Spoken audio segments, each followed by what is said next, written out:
Dr.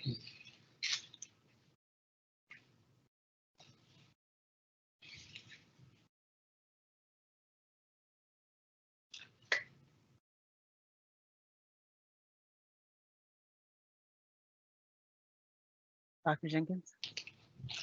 Yes.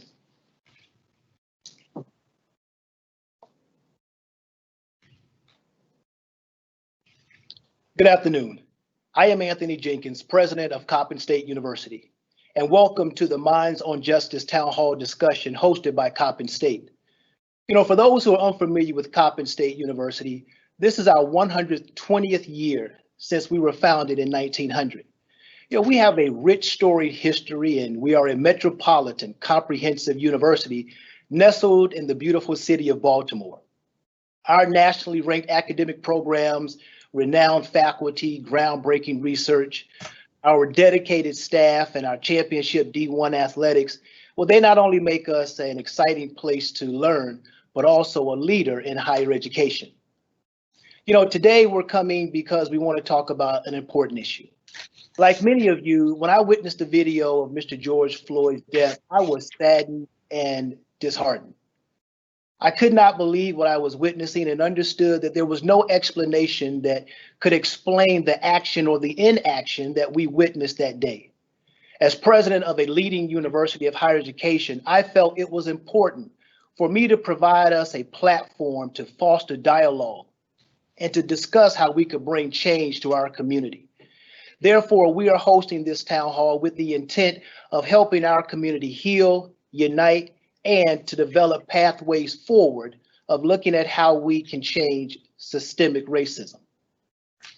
You know, one can make the argument that the behavior that we witnessed and the attitudes that we were able to examine around Mr. Floyd's death are a deep-rooted component of the fabric of our nation and can even be connected back to the days of the Fugitive Slave Act. You know, the original sins of our nation is racism and slavery, and that's why in America, the African Americans and our forefathers were under the Constitution considered to be 3/5 of a person. So the question is, what have we done since that time to change that perception in America? The work of the men and women of the civil rights movement undoubtedly made our society and our country stronger and a better place.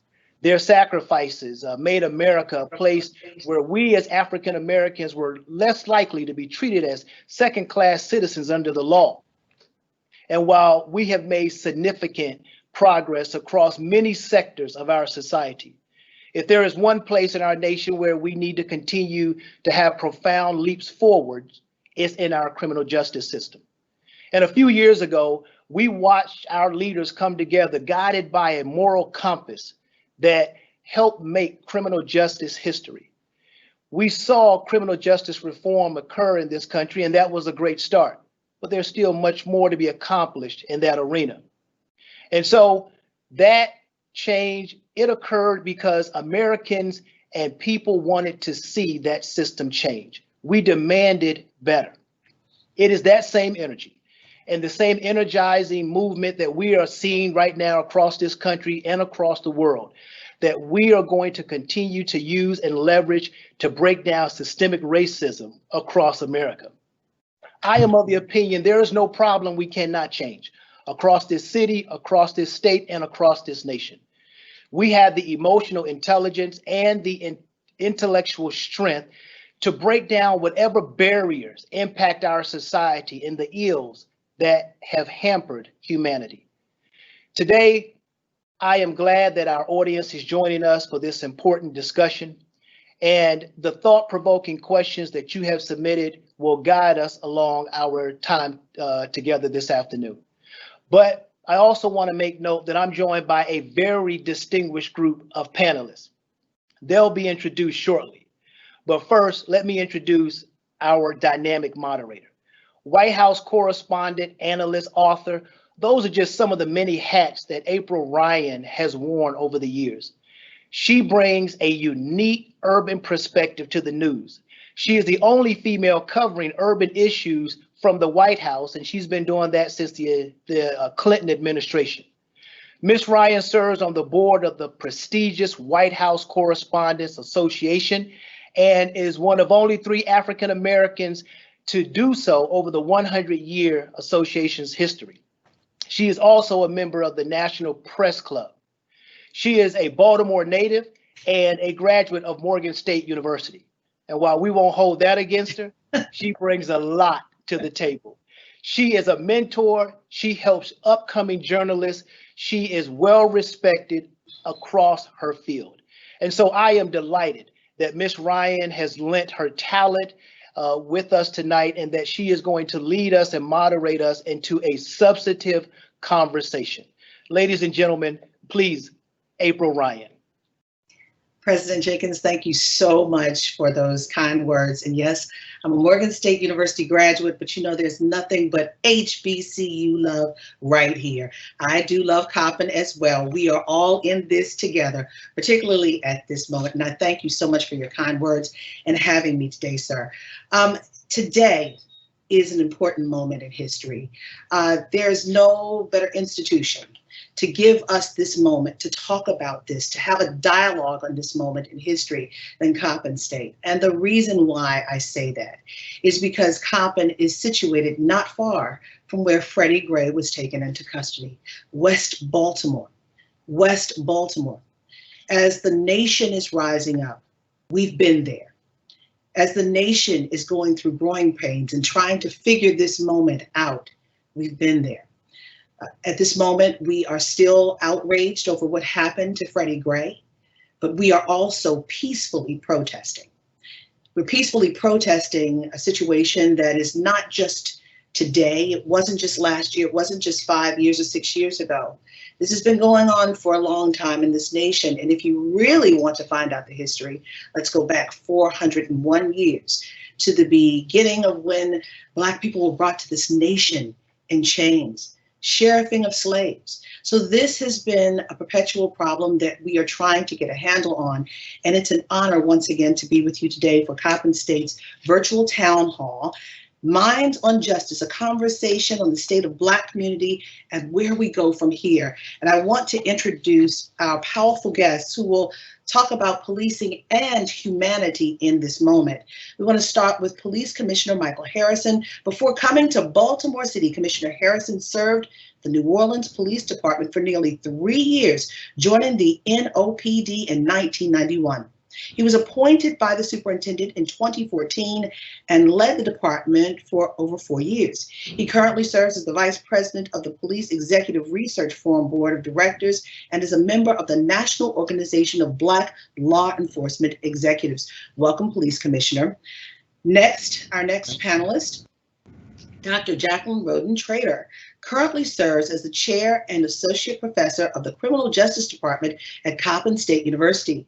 She is a sociology of law criminalist with research interests in social structure and gender inequities, and most recently, Policing Inside Out, a 15-week course that engages students, law enforcement, and community members in dialogue aimed at bridging gaps between law enforcement and communities of color. Welcome, Dr. Rhoden-Trader. Dr. Melissa E. Buckley, an assistant professor in the social work department at Coppin State University. She is actively involved in Baltimore City as a member of the Healing City Baltimore team.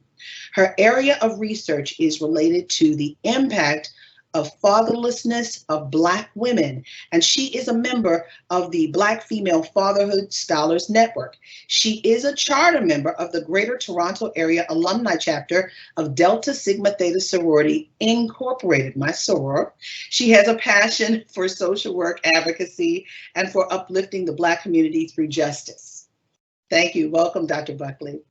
And Montaze Cooper is a current student at Coppin State University majoring in business management, recently elected as Minister Junior by his classmates. Montaze is a motivational speaker and writer. He is currently working on completion of a book about a kid who grew up facing obstacles and struggles and used them for personal growth to succeed. Upon graduation, he plans to use his talents and experiences to mentor youth. Welcome you all. Thank you so much for joining in on this conversation. And I want to start with our police commissioner because we have a limited amount of time with him today. And you have to leave because you have to go to a city council meeting. You have to work. And we thank you for coming at this time. Commissioner Harrison, we are in the midst of something we've never seen before across the nation. First of all, what is the state of policing at this moment in your eyes? Well, first of all, thank you. Great question. I'm honored to be in your presence, all of you, with this great panel, especially to President Jenkins. Thank you for having me here. I'll answer that, but I graduated a recruit class this morning, and I told them this morning, 18 recruits. As a matter of fact, 2 of them were Coppin State police officers that were in our academy, that they are starting their careers in a different period of history. And I wanted to talk about this moment of time, this significant moment in history. They have been trained because we are in a consent decree. By the way, 3 years into this consent decree, we are 3 years into what the country is protesting. They actually want to see policing, how they want to see policing done. So we're already 3 years into that. We're not perfect. We have a long way to go. But I told them, you are starting your careers on a different side of history. 2 weeks ago was very different. Today is very different. I admonished them to remain on the right side of history. And so things are different, and people have high expectations of police that, number one, there will be equal justice, not a different set of justice for police than for citizens. And people would, want police to treat them with dignity and respect, while at the same time protecting them from those who wish to do harm. That's a difficult challenge for policing. So the state in policing is, while we must maintain public safety and keep people safe, we have to now do things very differently, not just because people are protesting and demanding it, but it is the right thing to do. It is needed, it is deserved, it's what people pay for. And we have to be the kind of departments that can still provide safety but have compassion and empathy at the very same time. And so what people are asking is for police to do things very differently. That's the whole point of the meeting I'm going to right after this, defunding the police, trying to figure out how to help build social services and provide the kind of services that prevents crime, intervenes, and helps people to have a pathway away from it, instead of putting all of the focus into police on the back end. And so that's a difficult conversation, but we're having it today. So Commissioner, there's a couple of things that you brought up, and I want to piggyback on them really fast because we know your time is limited and we want to use you while we've got you here. Defunding. There's such controversy around the word, and we need a definition for defunding. And from the way I understand it at this point, when we talk about, or the proposals to defund police departments around the nation, it doesn't mean totally, completely taking money away. It means taking a portion of the money that's allotted for the police department away to go to communities or to different agencies to help the community. Is that what you understand, sir? That is what I understand it. Of course, it's different things to different people, but you are correct. For the minority group, the small group rather, who are in the minority, it means dismantling. That's not what that means. For the majority group, or the most people, it really means taking money away to put into other social services that would allow police not to have to be all things to all people. And we've made that mistake along the way because there have been disinvestments in so many other areas and disciplines that police, being the face of government, has been asked to be all things to all people. Well, if we could make investments into some of the other disciplines, perhaps there's less police would have to do. Fewer encounters with armed police officers could be better relationship building because there are fewer negative encounters. That being said, as the executive of a police agency, we now have to figure out 2 things: how and when, because it is the equivalent sometimes, because we have to be thoughtful, it's the equivalent of tearing down a sports arena and then building another sports arena that takes 2 years to build with nothing to support the games in the meantime. So we have to figure out how to build the arena while the other arena is still having games, and then at one point fade away from one and invest in the other. So it's about how and when. That's a delicate conversation that we have we have to have all of the stakeholders at the table to do that. And when you use the analogy of tearing down one stadium, which we've had that in Baltimore. If you all remember the old Memorial Stadium, if you are wise in years, you remember Memorial Stadium versus the new stadiums downtown. But at the end of the day, you're talking about breaking the back of broken police departments. Am I correct?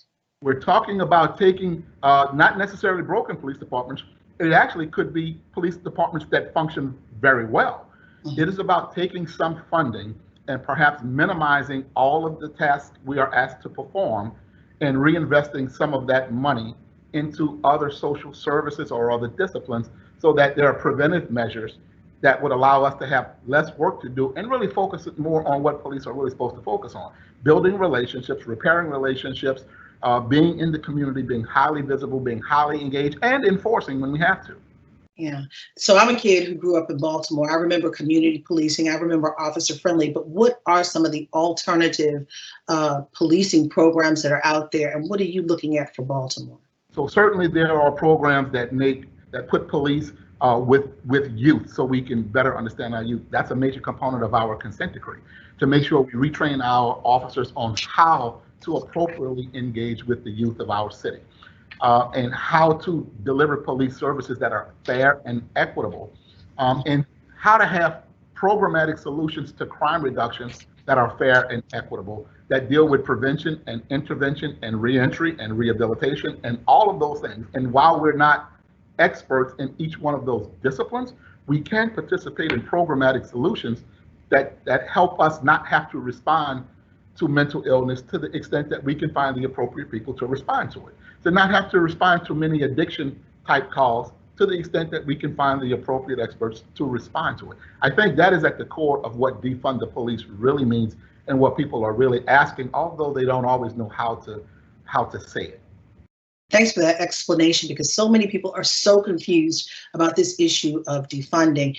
And just for a point of reference, the consent decree is related to Freddie Gray, correct? That came down after pattern and practice and then the consent decree, am I correct? That is correct. An investigation was done by the Department of Justice that their findings found that there were unconstitutional patterns and practices of police performance and police behavior to stop searches and arrests, uses of force, recruitment, hiring, training. Now, this consent decree is the most expansive in the history of the country, only to exceed the New Orleans consent decree where I came from. With over 500 paragraphs or action items, it's the most expansive, and it is a total makeover of a department. So unlike some of the consent decrees in some other cities that only had to deal with training and use of force, this one makes us have a total makeover. It is a culture shift and a shift in culture in how we do everything, from the way we recruit people all the way to how we retire people and everything in between.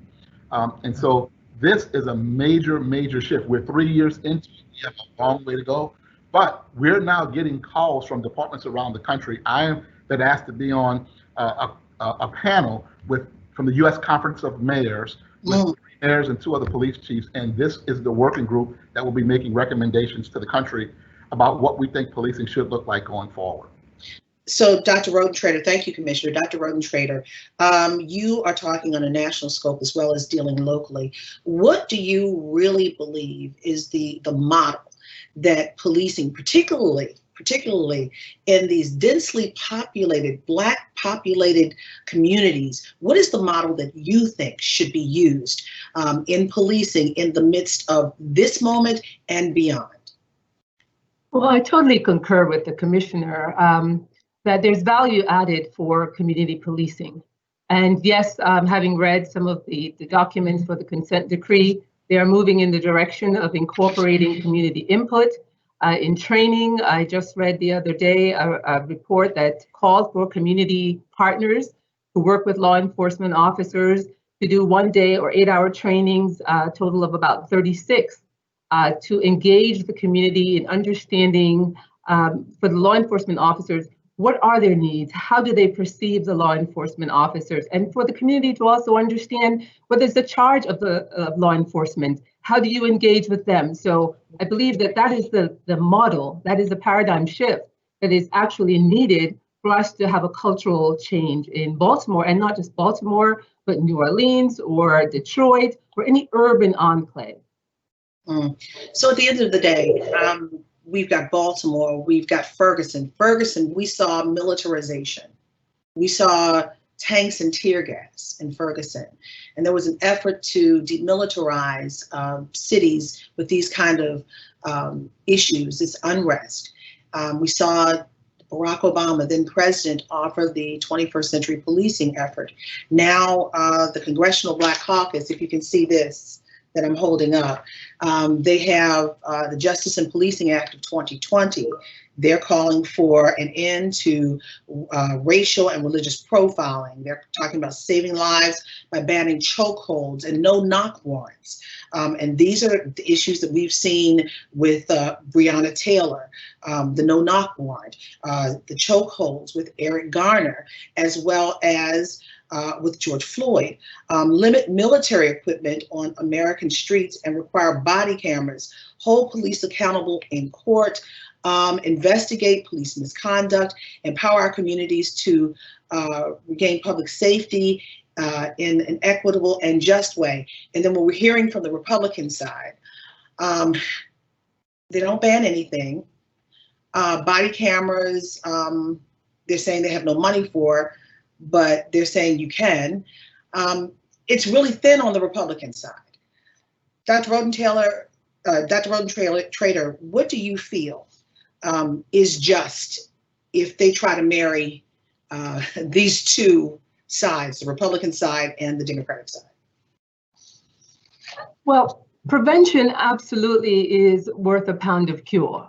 And so law enforcement cannot be reactive. Law enforcement needs to be proactive. And that proactive stance comes with seeing the community as people, first and foremost, who are desirous of equitable treatment regardless of their hue, and better education and training of for law enforcement officers along the lines that you've just mentioned. I think be Republican or Democrat or independent, we must come to an understanding that all human beings have the right to liberty and the pursuit of happiness, and that they should freely be able to walk down the street and not be judged because of their hue with preconceived notions that they are of a criminal ilk.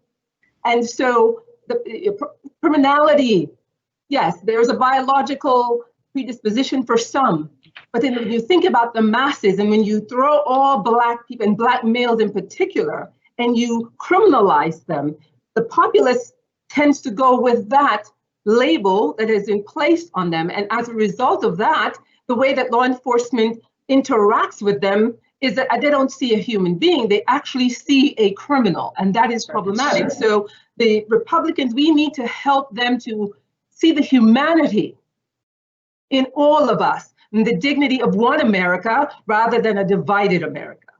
Wow, that's powerful. Humanity is first and foremost beyond all of this. I say politics is about human beings, and politics is so personal. And Dr. Buckley, I want to go to you. I want to talk about the emotional toll. We're watching video right now of people who are afraid to even be approached by police. There is a toll. And then we're also seeing protesters being shot with rubber bullets. I've got a friend that I'm checking on now. He's in LA, and it hit him on the side of the face. And that mark and the swelling has not gone down in 2 weeks. He had to go to the hospital. There is a fear of policing. How do we change that? And Commissioner, I want you to join in on that too, because you talked about it before about community policing, but there is a fear right now in this nation after we're seeing back-to-back videos, hearing about no-knock warrants and Breonna Taylor being shot. How do we change this dynamic, Doctor? Thank you. There are countless examples of people who are, in essence, traumatized. That's what you're describing. Whether or not that individual themselves have been thrown to the ground, we've seen enough footage to experience that trauma and that angst This morning I was on Twitter and someone was sharing an encounter that she had just yesterday with the police, but it actually wasn't something bad. But the way that the story started, when she said the police were behind me, I braced because I anticipated this is about to be some mess. And so I think that in order to address this fear, first and foremost, Black feelings and Black voices must be legitimized and they must be valued. We cannot continue to ask Black people to not be angry and to not be afraid, especially not when we continue to see that Black lives are not valued. And that's the thing. Today, we are validating the experience just by having this town hall and by the commissioner being here, because there is an issue. If it wasn't an issue, I'm sure the commissioner would not be here. There is an issue in the land right now. And Commissioner, if you could talk to us, because at the end of the day, there is a fear.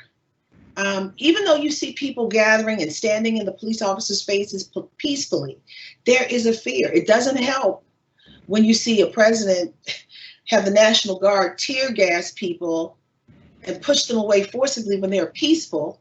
It doesn't help. And then when we have Black brothers, Black husbands, Black dads, and even Black girls, you know, if they're stopped by the police, you know, the old adage was comply and then complain. Tell us what we should do. Well, I think we heard it correctly. People's concerns have to be are legitimate, and police have to see that as legitimate, and not just think that it's perceived, but it's actually legitimate. You know, for many years, we taught this warrior mentality, and now we're moving into the guardian mentality. So it's the age-old question in policing: who's the better officer? The officer who arrests the most people who break the law, the most criminals, if you will, or the officer who patrols, knows his community, and prevents crime and prevents people from becoming victims. And for the social scientists on the call, they know we deal with that, and we're moving into an age into the guardian mentality where we have to be engaged with our community, but we have to get away from this macho culture, this overly aggressive macho paramilitaristic culture where we're thinking of ourselves as the enforcer only. But people have to see us as more than the enforcer. They have to see us as the guardian and an equal partner who puts in sweat equity in the community. When they see us in a different role, they'll have a different level of respect and regard for the role that we play. But we have to see people as people, like you said, and their concerns are legitimate, and not just think that we are the ones that have the answers to the crime question. No, the people in the community actually have the answers to those questions, and we have to do this together. And we have to find ways of having mutual respect, coming to the table, and listening and hearing and seeing each other. I cannot help but see, I have three beautiful Black men in front of me: the president of the university, a young man, Montaze, who is our future, our next generation, and Commissioner, you. But when you walk out of these prestigious buildings and rooms that you're in Montaze, when you walk out of your home, you're just a Black man on the street. Commissioner, can you talk to Montaze? Can you talk to all the Coppin State University students right now? Can you talk to all of those in West Baltimore? Can you talk to all of those in Chicago right now? Can you talk to all of us in this community to help us understand, to help us heal? Because we are hurting, and I want you to address this before you leave, because I'm cognizant of your time. I am a Black man, although I lead a 3,000 member department. You know, at the end of the day, I'm still a Black man at the beginning and the end of the day. And when I take this uniform off and I go out to dinner, you know, there are certain times people may recognize me, but, you know, there's a different response for those who recognize me and for those who don't. And when I'm in scenarios and people don't recognize me, I'm just another Black man, and I feel what you feel. And so I get that. And so we have to get to the point where we see each other, we hear each other, and we have mutual love and respect for one another. And that is what we have to teach police officers, the level of empathy that we have to have, compassion, and it comes out of implicit bias. And we have to teach that and make sure we overcome those implicit biases that people have just from growing up and their upbringing, their surroundings, and their worldview, to get past that, to be able to deliver the kind of police services that keeps people safe, protects people, helps people, and not just enforces against people. And so we have to see ourselves for more than that. That's the level of education and training that's necessary, that we're doing now because we're in the consent decree, that the rest of the country will do because the people are now demanding it. And the recruits that graduated today, they will always be on this side. And like I said, I encourage them to never be on the other side. They should always be on the side of this new way of policing that's going to be inclusive of the community. Because, you know, April, I hear people say this, we need to build better police community relations. You know, we are the community, and the community is us. We should not have a distinction between the police and the community because we're the part of the community that protects the community. We're supposed to be a part of it. And I always try to correct people when I hear that, that there shouldn't be a distinction. And as long as we refer to us in separate entities, you know, we're going to have a problem. I think we have to start seeing ourselves as part of the community. Then we will be less likely to harm the community that we're a part of. And how have we done when it comes to meeting all the criteria and the requirements for the consent decree? How have we done as a city? We're in year 3. The first year was policy building, and then we went into a year of training. We've trained the whole department on the new best practices in use of force, to include the elimination of chokeholds and other things that used to be approved practices that are no longer approved. And so I think the best way to describe it is you saw the Baltimore police exercise great restraint, great tolerance, great acceptance, great professionalism during the protests. And we went, 2 weeks with one broken police car window and very little damage, and less than 12 or 13 arrests for a 2-week period. And that's a very different police department than we saw in 2015. Very different, and nothing has been set on fire and nothing burned, because the police see themselves as very different, because the culture is shifting, and the people of Baltimore see their city as very different, and they didn't allow it to happen. And you saw police and community coming together. So I think that's what we're seeing now, the culture shift into policing the people as part of the community and seeing themselves as part of the community and working together. That togetherness has allowed Baltimore to see hardly no damage and no destruction and all peaceful protests. And is there a way that if you do have an issue within the department, do you have a way for officer to complain about an officer? And also, how do you deal with the complaints from the outside about an officer now? Yes, we have a robust internal affairs, which we call the Public Integrity Bureau, and we have come in and made it robust. I elevated the leader of that position to deputy commissioner. And so now in this department, the Deputy Commissioner of Public Integrity has equal power to the Deputy Commissioner of Operations.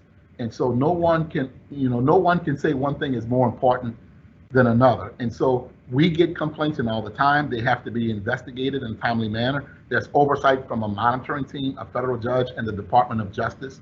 And we have to report out on that every single month to the federal judge that oversees our consent decree. And when things are brought to my attention, I might not have the authority like the chief in Minneapolis to fire on the spot, but I can take swift and decisive action, and the laws are different from state to state. That's what this whole movement is about. We have to change that so executives can't step outside of the law, but within the law can take decisive action when it's brought to our attention. Commissioner, you have given us your time. You were supposed to be gone at 4:30. I took you over by 3 minutes, but I thank you so much for your time. This is amazing. This is awesome. And I thank you. If there's anything else you want to say before you leave. Look, I am happy to join this group. President Jenkins, if there's something you ever need from me or this department, please let us know. We are a part of this community. We want to be helpful and we want to be partners. And with this work that we're doing, you should look forward to seeing the Baltimore Police Department lead the way in police reform and transformation. And we want to be partners with you as we do that. So thank you for allowing me to come on. And I'll be a little late to my budget hearing meeting, and I'll be able to say President Jenkins took a few minutes from me. Thank you, Commissioner. Thank you. God bless you all. Thank you. Same to you. Thank you, Commissioner. I'm glad the Commissioner is going to name the president, not me. Anyway, for being late. I'm in enough trouble already, always. But anyway, Montaze, I want to go to you. You are a young Black man in West Baltimore at Coppin. You're a young Black man in a city. Talk to me about your thoughts as it relates to the brothers and sisters that you talk to in the street. And I also want you to talk to me, give us some anecdotes about what you've had, if you've had any encounters with the police. I can definitely answer that question. Before I turned myself around, I was a hothead. I was believing that my reality was for the rest of my life. I was doing a lot of unrighteous things, and I did encounter, almost getting arrested by the police, but it wasn't my fault. Like, I was walking down Martin Luther King Boulevard, and there was some undercover police that hopped out the car. And my first instinct is, like, I didn't see a police car, so I started to run. But as I started to figure out that it was the police, I surrendered. I sacrificed myself, but, they still slammed me to the ground. And I was like, wow, I gave you my all, I gave you, like, I'm now in your custody, but, you slammed me to the ground. And just to see all of these cases popping up, like police brutality, it could have been me. And, it's just a lot of things going on. So I'm filled with rage. I'm filled with anger. But at the end of the day, Black Lives Matter, it count. Like, history is not repeating itself. And I say that because when we was rioting, when we was, doing things, and when we was protesting, we wasn't getting what we needed. But as of right now, the Black Lives Matter movement, it can compare to the Civil Rights movement. We're now getting the justice that we need, but we need more. We need more justice. We need more freedom, because we don't really have a lot of freedom. I'm from a city where people seek for love, hope, and encouragement. And, it's a lot of Black communities that are in a poverty, and I'm still in the poverty right now, but the mindset that I have, I'm now working my way to get out of the poverty. And that's why I am bringing up the awareness on how we must not just kind of want success, but desire success. I want to say something, listening to your story.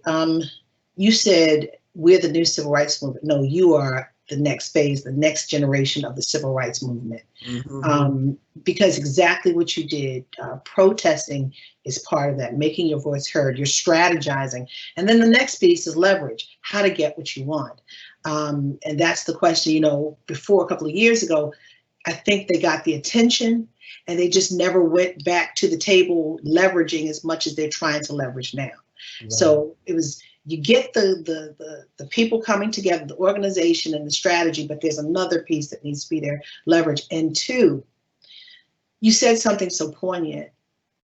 You are not alone. The situation of Freddie Gray, he shouldn't have been into custody. The police saw him and he saw the police.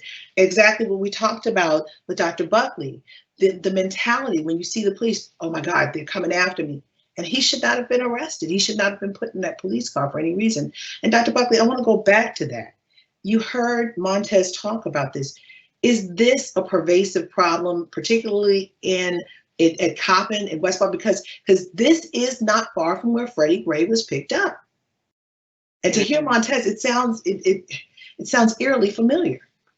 Absolutely. And it's also painful to hear Montaze describe his experience.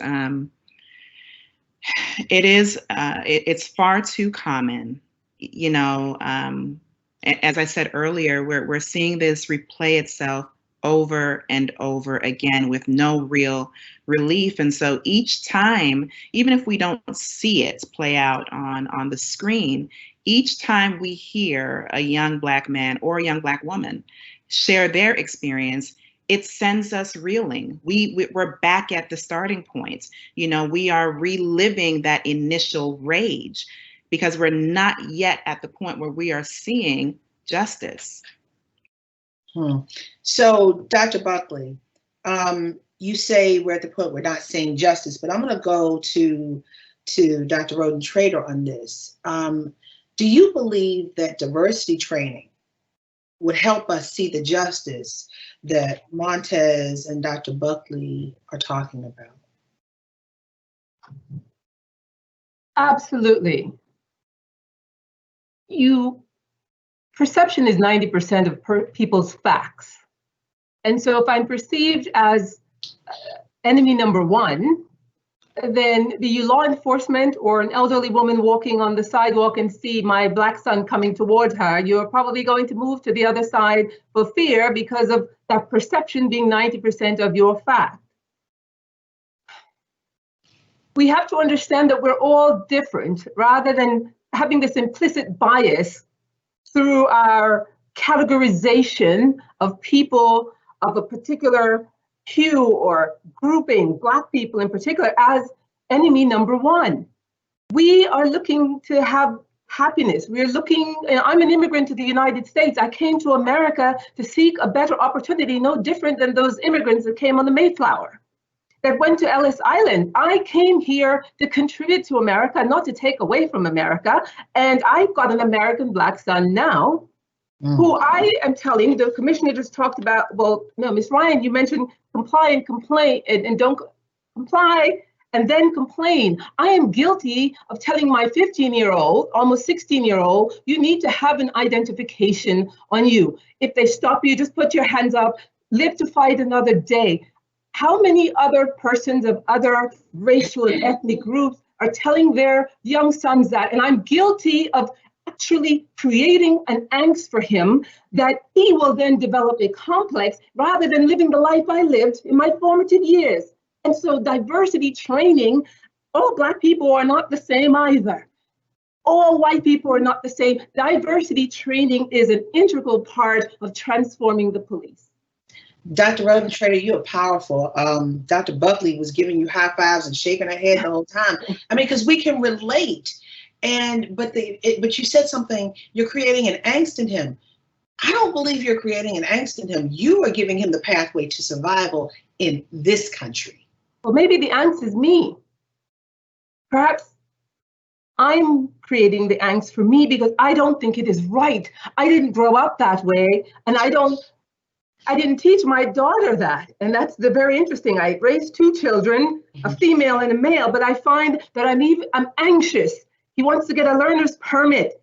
And the thought of that, not just perhaps it would be an accident, but it's a learner's permit of a Black, tall, 6-foot boy who's now getting some facial hair that really takes away the cute boy to looking like a man who might be a threat. As a parent, law enforcement officers need to hear my voice as a parent, not the criminologist, but as a parent who frets over that.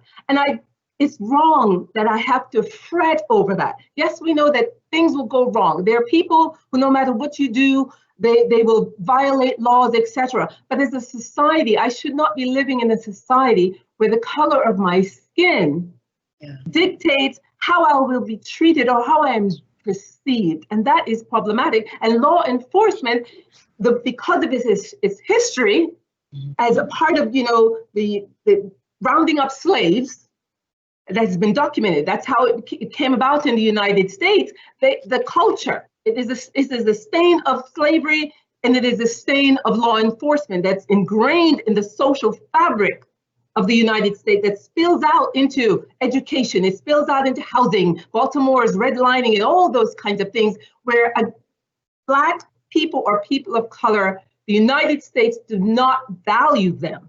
In 2006, I was in Oxford. I was at Oxford University as a fellow, and my presentation was criminalization and social inequality. And my then child was only 2 years old, and I asked the question in the Oxford Union, will my son's life be equally of value as a Caucasian boy? And I remember getting some pushback from some police officers who were there from, I believe, somewhere in New Jersey at the time when stop and frisk and brutality of police was very high in New Jersey. And they said I was being divisive. And I was not being divisive, and oftentimes that is the label. We're being divisive. No, I'm not being divisive. I'm saying let's have the hard conversations. Let's talk about this because I am trying to be a change agent. I don't want to harbor ill feelings. I want the police to come when I dial 911. I expect them to come. I don't want to fear them. And I feel that perhaps I am creating a fear in my son that will traumatize him.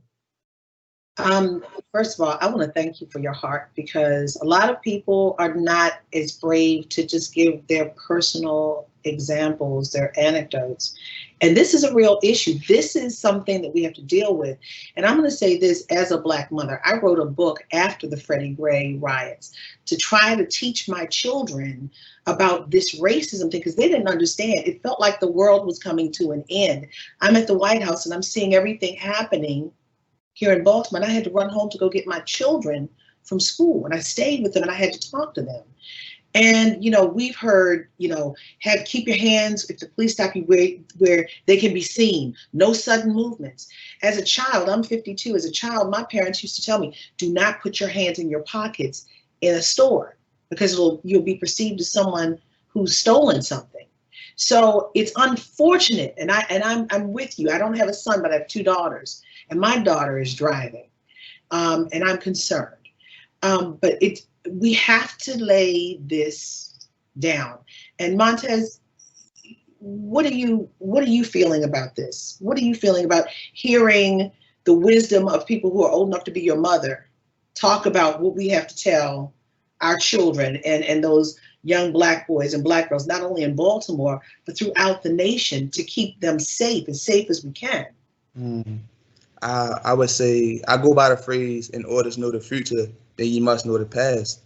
So for me to hear wisdom from you all, history is important. We must know our history.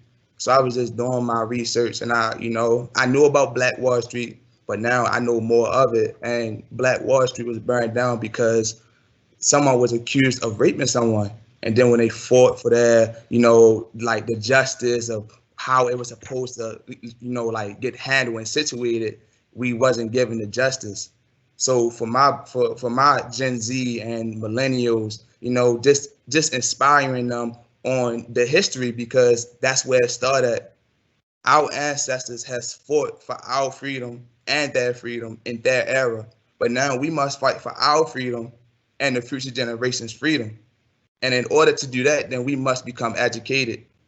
And I started to realize that, wow, now we have the opportunity to come to college.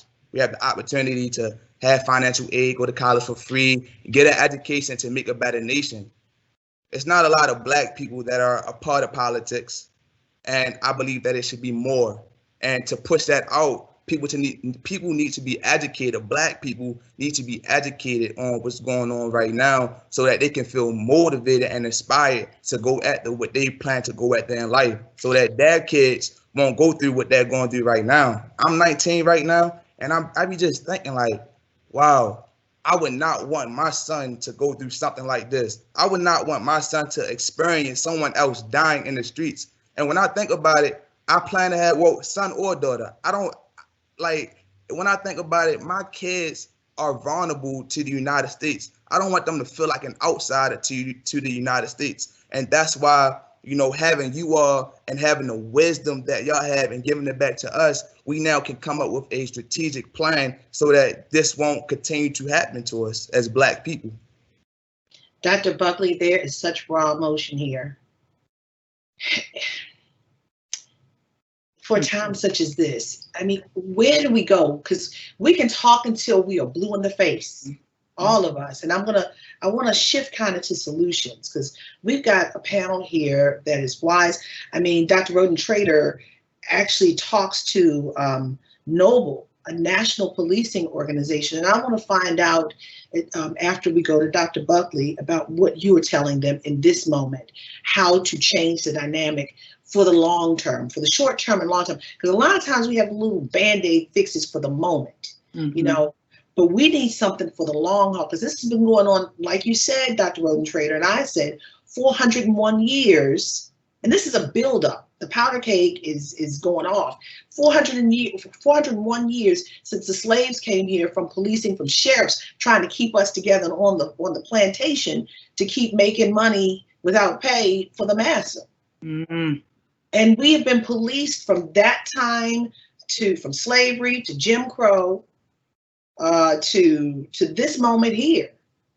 And we've seen Emmett Till. We've seen too much.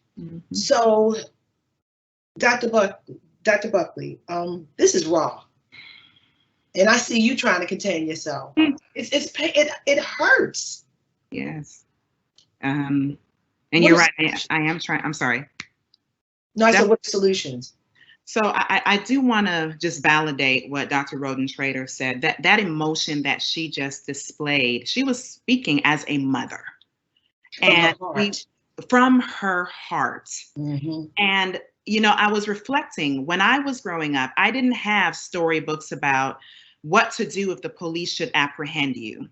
And yet still there are books like that exist today, children's books. So when I see and hear the anger and the pain and really the desperation in my colleague, in my sister, it's painful. And then I reflected further because Montaze at 19 is saying he doesn't want this for his children. And so what we are seeing is that this is persistent. From generation to generation, we are passing on this legacy of trauma, and it must stop. So in answer to what do we do and what's the next step forward, certainly having these conversations are important. Yes, I agree with you. We could talk until we're blue in the face, but we do have to have some plans of action. But I don't want us to miss the importance of having and holding spaces for these conversations, because as Black people, we do have a lot of pent up pain. And if we are only moving forward without being able to process what we're experiencing, then we are carrying that along with us as well. I feel very honored. As you mentioned in my bio, I am a part of the Healing City Baltimore team, and there is a piece of legislation that was passed in February that was signed by Jacqueline. It's called the Elijah Cummings Healing City Act. And that is why this hearing that is going on right now that the commissioner went to, it's critical, because it is unconscionable to think that the police department would get $13 million and youth get nothing. These same youth that saw what happened to Freddie Gray, and not just Freddie Gray, I want to lift up the name of Corinne Gaines, a young woman here in Baltimore that was also killed in 2016 at the hands of the police. Like, there are too many examples. So we need conversations, yes, but we also need policy to be backed by funding, so that way we can begin to see the implementation of healing measures. So, Dr. Buckley, you're absolutely right. There are incidents that happen that we don't see, but we're the ones that are really galvanizing people are the ones that we see from our smartphones. We're seeing all of these videos, but there are so many more, thousands more, if I'm correct, Dr. Rhoden-Trader, that we don't see. Am I correct? Absolutely, you are. So at the end of the day, with all of this that we know and all of your criminal background in the studies and academics, trying to change the dynamic, criminologist, where do we go from here? What are you telling these policing agencies on the national scale? Because it seems like Baltimore is getting itself together. And that's one of the reasons why we are not rioting. We're not burning things down. We've been through this and things have calmed down. Not saying that they're perfect, not at all.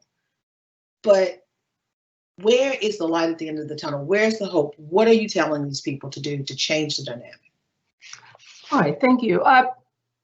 Before I can answer that, I want to just sort of talk about the dichotomy of police in the United States. You've got the police force in different cities, states, locales, but you also have racial tensions between law enforcement within themselves.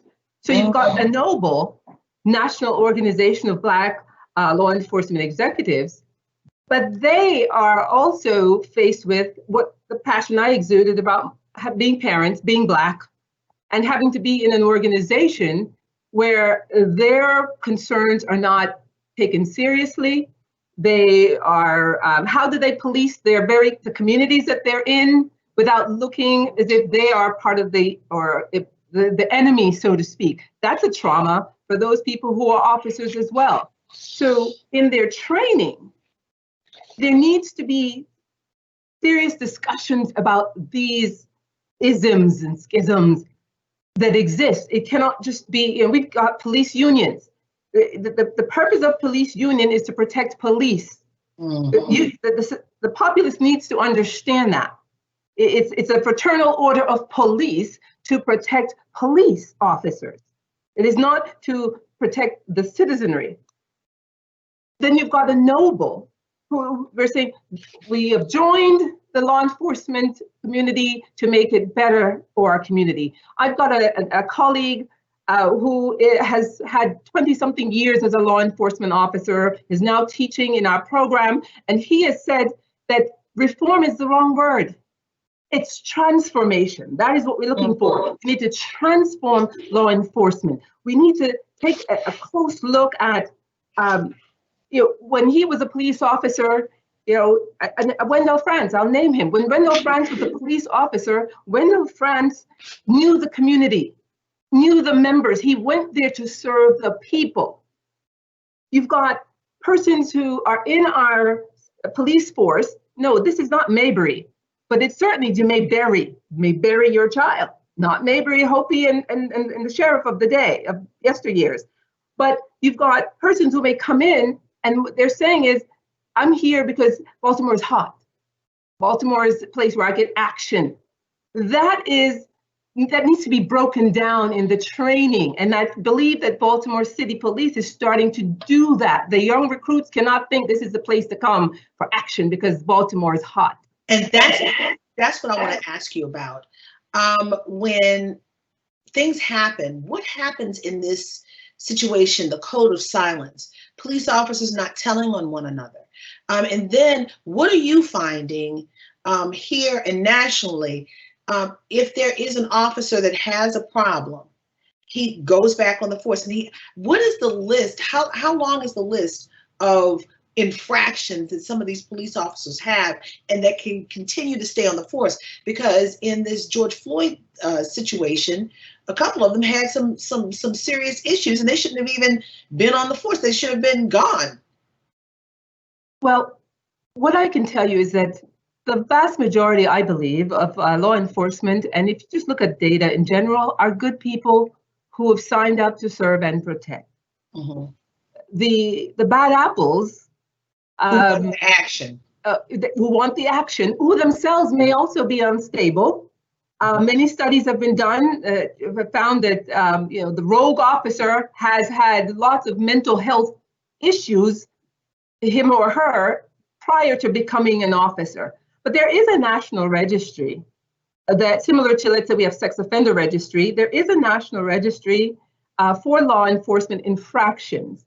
The issue relative to that registry is that there's no regulation and it's not transparent. So that's why an officer can move it's not integrated, is it? It's not integrated from one police community to another. Integrated meaning they can all look at it. Exactly. Every agency across the nation can look at it. Exactly. It needs to be seamless. And so that is the problem. The registry exists, however, the registry is not working properly. And so it's part of the transformation, let's say, with what the Congress is looking at right now and how they can transform criminal justice, and the consent decree of Baltimore, a registry, so that we don't have officers like we had in Minneapolis, who could continue to perpetuate these wrongs against persons and continue to be on the force. Go ahead. I'm sorry. Go ahead. No, that's quite all right. I'll stop there. No, you're giving us life on this. I mean, really. And I want to ask you, and I asked the police commissioner the first question. I want to ask you that. I want to go back to you. What is the state of policing in this nation, in your opinion? It is bad. It is bad. I mean, I would say that if you were on a scale of 1 to 5, and if I were to rate it, I believe right now, as of today, we're operating perhaps at a 2. Now, yes, I would, but today we're operating on a 2. And I don't believe that that is just based on people of color, Black people, African Americans, or Latinos saying that. I think Caucasian people who you've seen demonstrating, those that are not interrupters, quote unquote, are also saying enough is enough. We want a civil society. We want to work with our communities. Now, I have to say this. We also have to address Black on Black crime. You cannot expect to hold law enforcement accountable for their wrongdoing when so many Black males snuff out the life of other Black males. So I'm not going to sit on this forum and talk about what the police are doing. As a community, Blacks also have to do better in having empathy for each other. If we have empathy for each other, then perhaps the other races will value us. Or if we value ourselves, let's just deal with ourselves. Now, I understand that there have been hundreds of years of being beaten down, being told that you are less than, and that becomes a fulfilling prophecy. That's one of our key terms in our field. It's a fulfilling prophecy. And so it is hard to break that. But there were times when I came to the United States in the 1970s, I saw families. I lived in an all-white community, but the Black community that I knew, families were intact. So there have been shifts that have occurred, seismic shifts, and the values have not been passed down. So it's not a poverty thing. It's also buying into other people's cultures and thinking that this is the way to go, and that if they do it, you can do it also. So we are doing poorly. The United States, in terms of law enforcement, we're doing poorly. Poorly in the case of having trust, and without trust, the police cannot serve and protect. We cannot solve murders. Baltimore's no snitching culture is problematic. Why should we tell you? You are not working for us, you're against us. And so when you think about the criminal justice system, if their job is to arrest and question, and when we get to the court situation for prosecutors to press charges, and if they cannot find persons to give evidence, then we're not going to get to corrections. Not that I'm advocating to get to corrections, because we also know that there are many people who are wrongfully accused who are also incarcerated. I saw a report the other day of a man that said that he spent 35 or so years in prison, and the law enforcement officer told him, they're gonna say you did it. A white man's gonna come and say you did it, and you're gonna get time, you're gonna be found guilty. These preconceived, why? Just because he's Black. But we also have an onus as a community to respect each other, respect ourselves, and then demand that those persons who are charged with serving and protecting, that's why it bites so much. I think that's why there's so much anger, is that you sign on to serve and protect, and so the expectations, see, when you have expectations, you can be disappointed, and we have expectations of law enforcement. The expectations haven't been met. You gave the state of policing in this nation, Dr. Rhoden-Trader gave a 2. That's huge. And you brought me back to the Exonerated Five, Dr. Rhoden-Trader. The Exonerated Five, once known as the Central Park Five. They were found innocent, and they served time because they were pinned with a crime that they didn't do. And then we saw just last week the issue of racism raise its head with, I'm not going to call what the kids call her on Twitter, but this white woman who understood, she happened to be in Central Park, who understood the dynamic of Black men in Central Park with a white woman, and she's going to lie on this Black man who probably was what would a birder do? He's watching birds and looking at the delicate flowers in the ramble in Central Park, and she's going to say that he's aggressive and he's threatening to her. He was looking at birds with bird watching. And that is also, sorry. No, let's keep it real. Let's keep it real. Can I just go ahead and call her Karen? Karen, it's a Susan Smith scenario. You know, what made Susan Smith believe that she could say that a Black man kidnapped her and killed her kids? It's because Susan Smith believed a long time ago, but it's the truth. And the Black man, there was no Black man. She killed her kids. She drowned her kids. Exactly. But immediately people started believing. Yes. And it was believable because of the profile that is created. You know, when I ask my students in a class, be it an all African American class, a mixed class, or Caucasian class, you know, without thinking, describe the typical criminal. It's like a dagger in my heart, because what they describe with immediacy is a Black male, 18 to about 25 years old. Where did they get that from? The typical criminal. Can I just jump in here? I want to say, you know, we're talking about what happened with Karen, you know, in the park a few weeks ago. The dichotomy there is this. What we saw was initial outrage. And then when Mr. Cooper said that we should all forgive Karen, then you had some Black folks who were like, yes, we should forgive her. And then you had those like me who are like, absolutely not. Because women like her have continuously been given permission to say they feel threatened by men like him, who was, as you. So let me say this. Can we forgive her? He forgave her, but with conditions. She needs an education, among other things, but she needs an education. And I think there's so much ignorance out here. I agree with that. But the thing is this, why do Black people have to be the victims and the forgivers? Why must we be the ones to and I'm not suggesting that Amber Cooper shouldn't be ultimately forgiven in the grand scheme of things. Certainly she should, if she desires that. But we are so quick and ready to spring into this posture of forgiveness without allowing for the process of education to take place.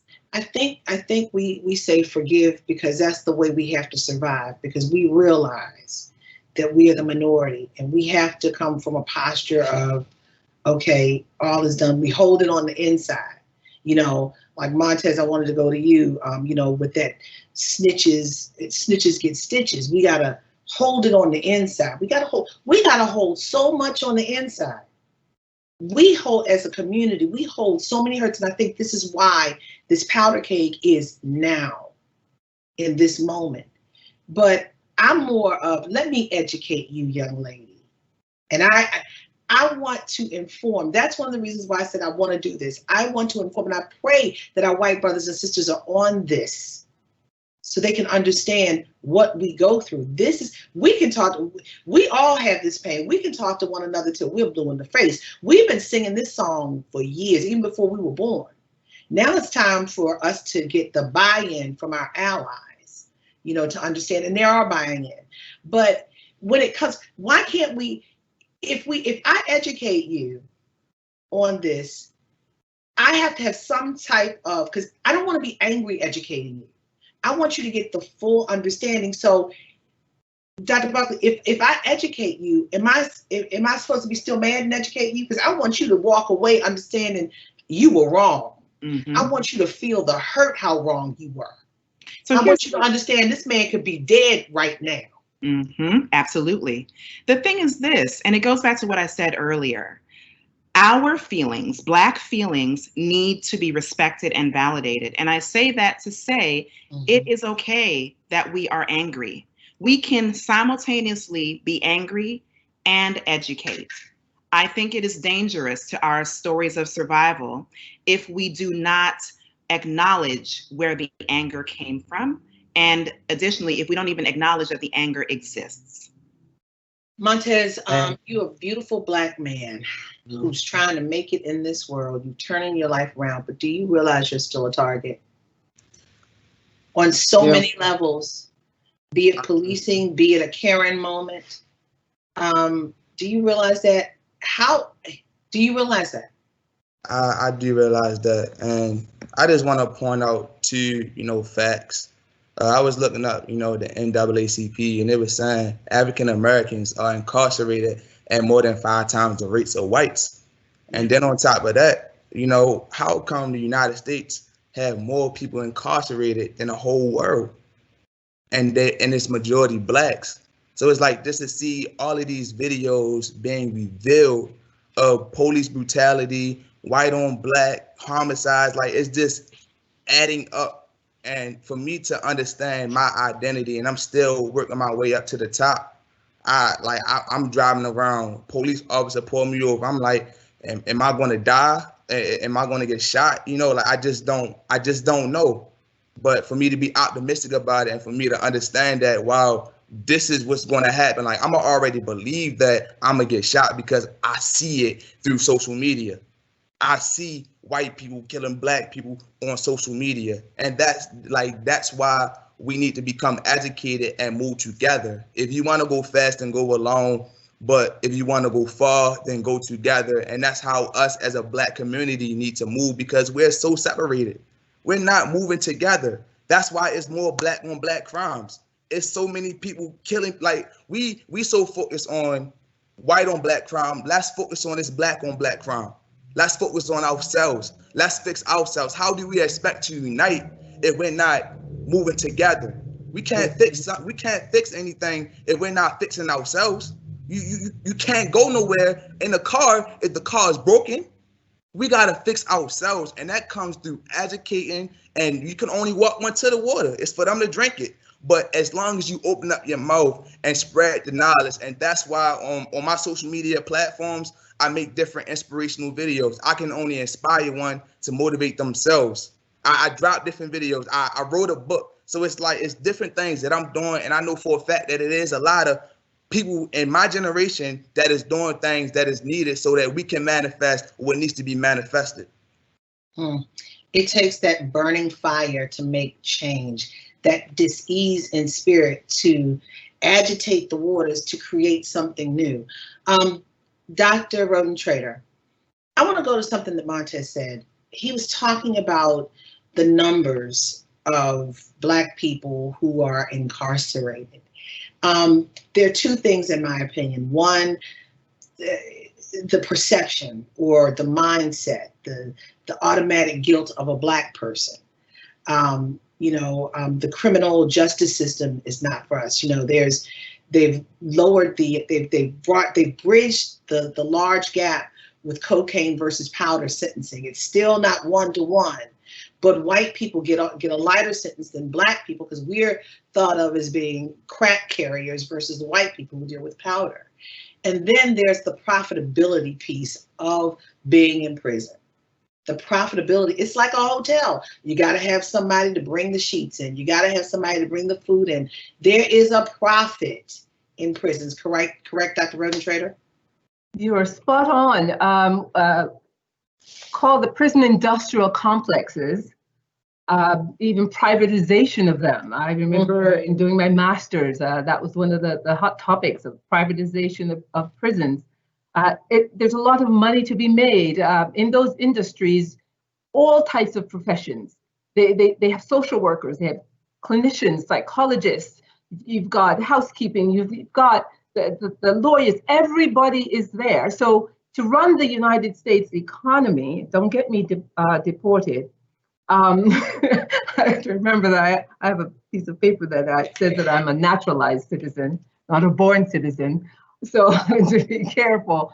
But those prison industrial complexes are necessary to build the economy. I mean, let's be honest. In 1983, thereabouts, we had a recession. I recall that because, well, yes, that was the year I exited high school, and there was a deep recession in the United States. One of the ways that the United States came back from that recession was through the enhancement or the increase of prison industrial complexes. And that's a fact. I didn't make that up. So correctional officer positions were created. We needed more of them, just as in law enforcement. I believe that it was not until after our 44th president that in an election, I did not see crime being the top poster thing for driving votes. Because before that, every politician knew that if they were to just drop, well, America's getting more dangerous. Aren't you scared? I want you to be comfortable.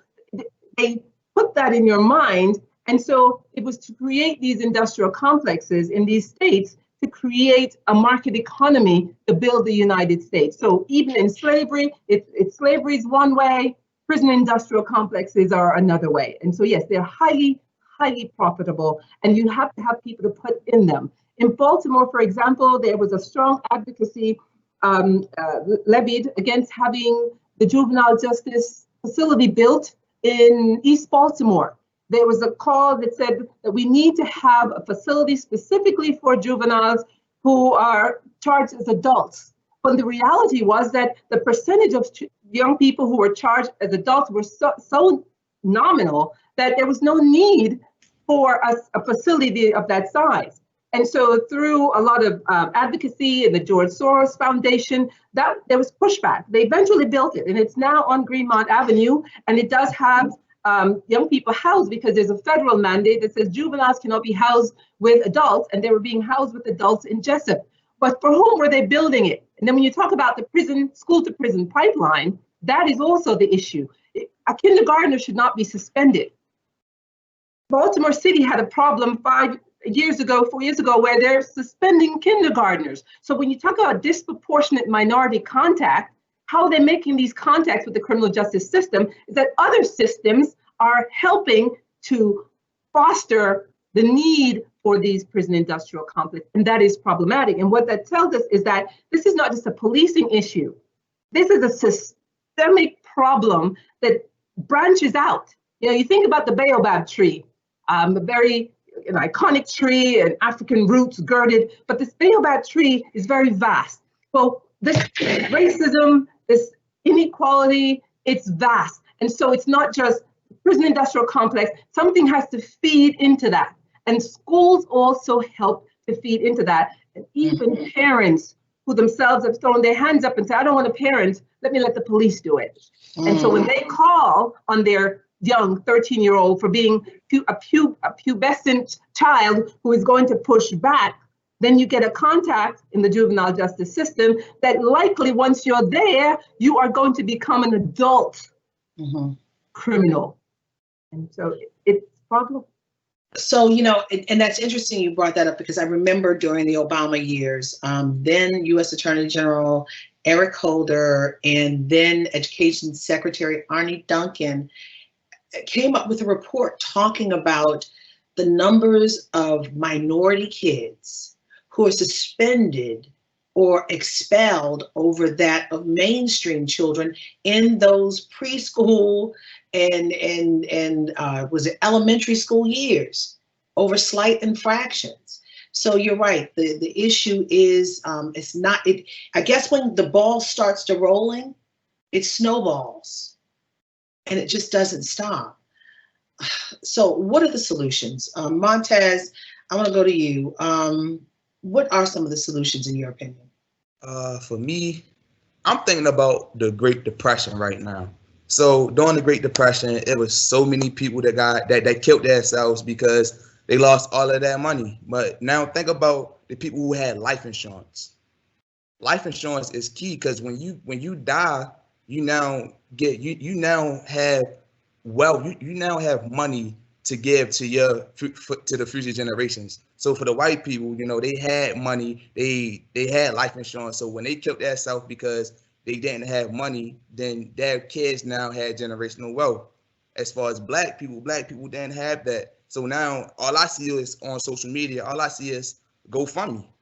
That's all I need. We need to be educated on financial literacy. We need to be educated on what to invest our money into, because as soon as everything started to open up, everybody hitting detail law, Sioux City, not knowing that, man, let me stop thinking about the short term and start thinking about the long term. But we don't think about the long term because we're not surrounded around people who think about the long term. It's true. I'm an author.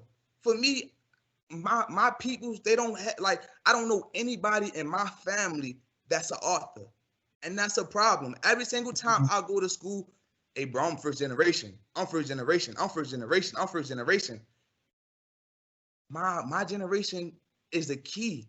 That's why we need to really educate ourselves on things as far as getting credit cards, knowing what to invest your money in, knowing the importance of life insurance. We need to be knowing the importance of history, everything that we need. We just need to be educated, but our minds is not onto that. And that's why, I'm just educated and I can only walk one to the water is for them to drink it. Well, you know, you have, Montaze, you hit on so many key points, and Dr. Buckley, I'm gonna go to you with this. But Montaze, your conversation makes me think of a book, Rich Dad, Poor Dad. From How? Robert Kiyosaki. What you say? What did you say? From Robert Kiyosaki. Yes. So, and it's like, how can you teach your son to be rich if you aren't rich? How can you teach him to balance a bank book if you've never done that? And I am in total agreement with you. But at some point, where do we have to go to learn for ourselves? You know, I don't have anyone in my family who are authors, but I've written 3 books in 5 years, and they were bestsellers. My father was blue collar. My mother was white collar. She worked on the campus of Morgan State University. But you know, when my mother was alive, we said, let's get into this stock business. Let's get into this stock. We had our own little stock club. It was quiet. Nobody knew. But we were trying to buy a little stock, penny stock, you know, hoping that we would be rich one day. But you're right.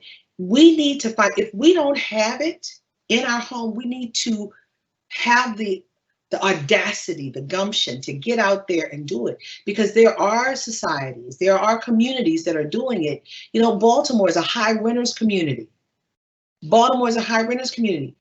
We don't own, and once we own, we can take the equity from that home, send our children to college, to Coppin State University, and to Morgan State University, Mr. President. And he's shaking his head. It's okay. Don't hate. Don't hate. Don't hate. Don't hate, sir. But bears eat eagles, but that's a whole nother thing. So, and I say that to Howard too. I say bears eat bison as well. They just hate me.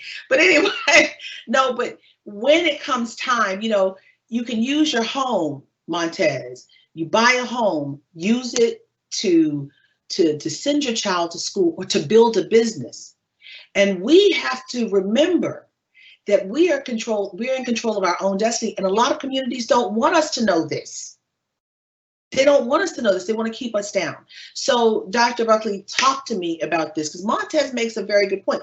And it goes back to what Dr. Rhoden-Trader said. There is a systemic problem. It's not just one issue. It's the whole ball of wax. Talk to me, Dr. Buckley.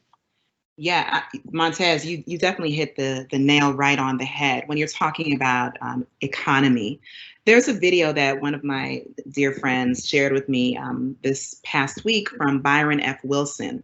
And I promise you, I've watched this video maybe 15 times because in it, he talks about the way forward.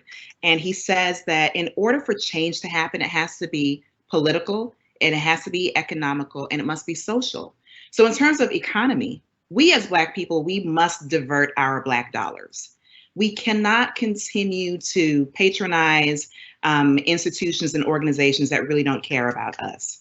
And this does not mean that we just blindly spend with Black businesses, but we really have to reinforce Black businesses in Black communities if we want to have any chance of seeing any improvement. We know that money talks. We have seen all of the apologies that have been put out on social media, whether or not they're genuine. You know, that's not for us to really say, even though I have my suspicions.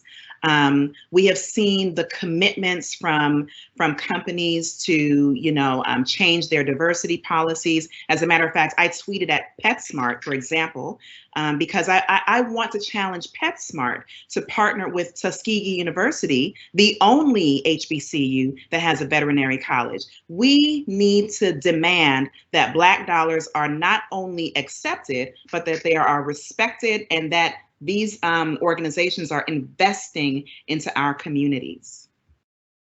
So, you know, and that's a good point, because in this minute, you are seeing companies who get Black dollars show us who they are. There are some people who are standing with Black Lives Matter or saying that this is not right. Even if it's taken them a long time, the value of the Black dollar is high. And that's one thing we have not really learned to leverage as a community. And at this moment, I want everyone who is on this very important conversation, please send us your questions, because we have 3 people here who want to answer your questions, because we don't want you leaving here without feeling that you can help solve this problem. We want to empower you. That's what Coppin is trying to do with this important session today. They're trying to empower you. The Coppin State University Virtual Town Hall Minds on Justice, a conversation of the state of the Black community and where we go from here. Where do we go? Send in your questions. So I've got a question, throwing it out the panel. What role will Coppin State play in bringing about criminal justice reform? And if the president wants to get in on this one, he's welcome to, if he would like. Yes, sir, I see you.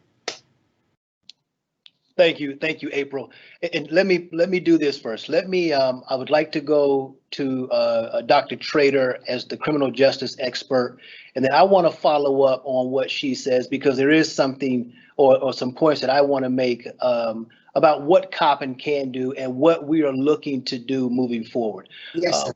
We have, and the reason I'm pointing to her is because we have a world-class criminologist right here on our campus. We have a criminal justice institute that we need to prop up, that we need to make sure that we can help develop curriculum and training, not only for our police officers right here in our backyard, but nationally. And so that falls into her expertise, but also I think it's very important for Coppin to remain committed to access and opportunity and how we build pipelines from PK to us, right? So working with our K through 12 partners and how we help, because I'm listening to what Montaze was, saying, and a part of it is, how do we build hope? How do we build that self-efficacy, that self-esteem, those skills that our young people need to make sure they can, through all accounts and purposes, avoid the type of pitfalls that we are talking about, right? We also need to be working with our criminal justice partners and other community agencies to understand that police officers who are in our community, that they have a commonality and understand our community. We focus on differences so often that I think we give very little attention to and the power of commonalities. Now, not everyone is going to respect and appreciate your culture. Right. But then that's where we have to work with, and the actual commissioner talked about training and new recruits coming in.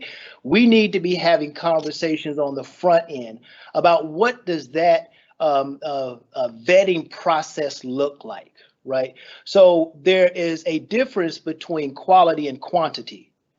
And what I want to see more of is quality police officers as opposed to quantity. And then I want to see us leveraging what we know here at Coppin with regard to the criminal justice system, to our sociology faculty members and so forth. How do we then build a community that is willing to be partners with our local police departments, right? How do we move from this us against them mentality? Montaze talked about some very important issues about we also have to take time to reflect and look at self. All of these things are going to be a part of what we at Coppin are going to be doing. That is our responsibility. As a university, we are committed to improving the social good within our own community. All right. We have to be committed to making a difference. And that is using our experts, our research, our campus, which is a beautiful, diverse, state-of-the-art institution campus. How do we use that to help make our community better? This conversation we're having today is just one of many. This is not a one and done. And as the president of this leading institution of higher education, I'm committed to making sure that we are better partners with our community, that we can better help train our police officers, that we can walk in lockstep with our commissioner, and that we can have the type of dialogue that even if we agree to disagree, we must never be enemies, right? We need them and they need us. And so, you know, I'm excited. I am optimistic about what I've been hearing today and what I've been seeing nationally. We are seeing criminal justice reform take place, and we are moving and leveraging that effort and this uprising that we're seeing across the entire country. Now, how do we leverage that with the intellectual structure and power that the institutions can bring to change the systemic racism that is permeating throughout every sector of our country? So Coppin is committed. As the president, I am committed. You are going to see us be more engaged in our community, tackling some of these issues that have been brought up here today. But a large part of that work is I'm going to be calling on and leaning on the experts who are on this panel. And these are just two of many experts that we have here at Coppin. So let me yield and go to Dr. Rhoden-Trader. If you do want to chime in on anything that I missed or so forth. Again, I think that it's important that we have this type of conversation. And thank you for the question, April, and for the audience. Thank you so much, sir. Thank you so much. Dr. Rhoden-Trader. Thank you both. Coppin State University has tried for the last perhaps 4 years to partner with the Baltimore Police Department, but in all candor, based on politicking, that has not come to fruition, where we ended up seeing, after spending 2 years in talks about having the police academy training facility come to our campus, that it ended up at another USM institution, perhaps temporarily. So what do we need to do? We need legislative advocacy. We've got to get to Annapolis and lobby. I don't believe that it's a done deal that it cannot come to Coppin. It needs to come to Coppin. The very first African-American police commissioner, Bishop L. Robinson, had a vision. He had a vision for a law enforcement institute to be housed at Coppin State University. And we've got the institute, but we now need the law enforcement to come and be trained. We need facilities for their training. And the reason, not just we want to have training on our campus, we need an educated police force. Part of the problem that we're having with law enforcement is that they are not educated enough. They need courses in diversity training. They need writing. They need critical thinking skills. You get that in a higher education academy. And in doing that, you shouldn't only need 12 credits, 15 credits, and that should be enough. I'm not saying that they need to have a degree per se, but they need more higher education training so that they can be critical consumers of information.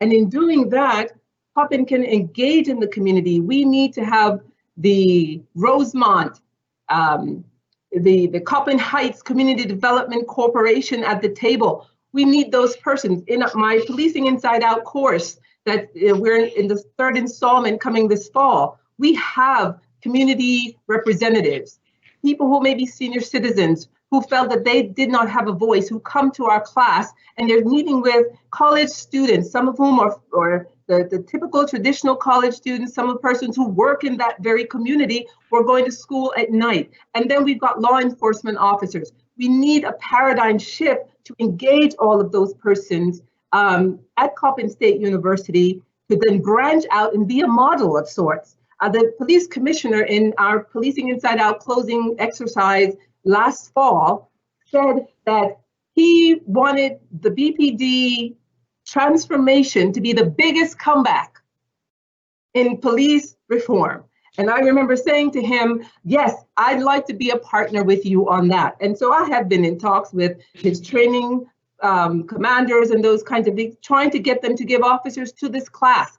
That's another way that Coppin State University can become engaged. But the vision of Bishop Robinson, the work we've done in eyewitness identification as part of our department in getting legislation passed through retired Senator Ralph Hughes, all those kinds of things, and also to not be a best kept secret, to spread our wings and let people know that we are here and we've got the expertise, research, evaluation. We've got 2 research projects going on right now in my department on violence, domestic violence, African-American males. We need to have those things get on a larger scale. And that's how Coppin State University can move forward in being a part of the solution rather than being stagnant. Yeah, that's amazing. And I know this department does some great work. You put out some really great people to include, and I know she may not want me to say her name, but I'm going to do it anyway. Jan Lennon, who is, yes, at the Atlanta airport. She's one of your own from this department. And I want to go to Dr. Buckley and Dr. Rhoden-Trader on this. What initiatives can be funded through the reallocation under defund police in order to assist with policing reforms? This is a question from the community. Either one of you. Let's go with Dr. Buckley first and see what you say. I'm sorry, can you repeat the question for me again? Yes. What initiatives can be funded through the reallocation under defund police? Where will the money, if we defund the police, take some of that money that was originally the whole pot, take part of that money, where do you feel it should be allocated in this? And the same question for you, Dr. Rhoden-Trader. Well, I'm a social worker. So for me, my response is behavioral. I mentioned that I am a member of the Healing City Baltimore Steering Committee, where we did get the Trauma Responsive Care Act, known as the Elijah Cummings Healing City Act. We got that passed in February. And it also, we testified in Annapolis about this same piece of legislation. So for me, funding needs to go into youth and trauma responsive training. That is a non-negotiable. We can talk about reformation or transformation, as Dr. Rhoden-Trader said, and I like that. I actually prefer that to call it transformation. But in order to transform, we do need to provide spaces where youth and their families can receive trauma support and trauma-informed care. Okay, Dr. Rhoden-Trader. Thank you.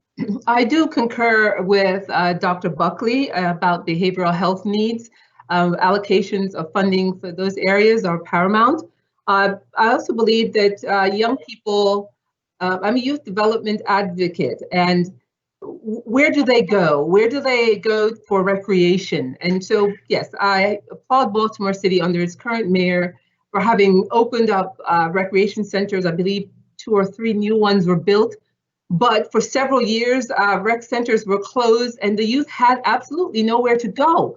Part of being a youth is participating in group activities with your peers, learning how to give and take, having outlets where you can leave your parents and go and mingle with your peers. Baltimore City did not do a good job of providing those opportunities. So if we were to reallocate, I'd much rather say reallocate rather than defund, monies from the police department that currently gets about $13 million. Some of those monies should be reallocated to recreation and parks so that they can better engage young people in pro-social activities rather than anti-social activities. And I have to say that in reading a training update that I got yesterday from Baltimore Police, they are working on behavioral health and crisis intervention. They are not social workers. So perhaps they do need to give some of those responsibilities to those persons who are licensed and have the expertise to deal with them. And that comes through training, because you can't lock up a person who you don't understand is suffering from bipolarity or those kinds of things. And I understand that there's a threat and there's potential harm. Every officer leaves home in the morning and wants to go back home at night because they've got a family that expects them, just like the rest of us. I understand that. But if we're going to reallocate funds, Money should go to recs and parks to engage young people and also to help those young people to understand law enforcement and to tell law enforcement what their needs are so that we can start afresh with new perspectives and attitudes and trust between everyone. Wow, that's poignant. We have another question. And this, Montaze, you have pricked people's hearts. It says, I was listening to Montaze speak about the Black community unifying. It made me think about some of the not so nice comments I've heard from some of the middle-aged Blacks in Baltimore say about the youth. How do we change their minds about the youth? How do we get them to understand that change is needed in regards to how the police operates? Montaze? Well, first thing first, it comes down to parenting. Like, you have to parent your kid, but on top of that, you know, it's a lot of people that are in the poverty that are in these Black communities. So since that is the cause, we need to really fund the public schools. And I say that because for me, I grew up and I had friends in school that couldn't even go to school because they had to take care of their mother, they had to take care of their sisters and brothers.